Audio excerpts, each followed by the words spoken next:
Nandito nga naman po ako sa aking simpleng kaganapan sa aking probinsya. Ngayon, nagluto nga pala kami ng aming tanghalian. Sinadya namin pumunta dito kasi gusto namin magluto-luto at mag-relax-relax kayo. Sa ganitong lugar guys, mawawala talaga ang stress nyo.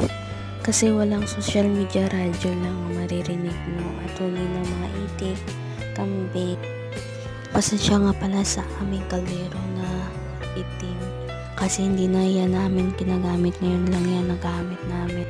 At ito nga pala ang aming pusa na si Kochi, ayan, nangangati kasi saan pumupunta. Lord, maraming salamat sa kaganapan ngayong araw. Naway gabayan niyo po ang mga taong narito, sana pagpalain niyo po pa sila. Maraming salamat sa panonood. Bye bye.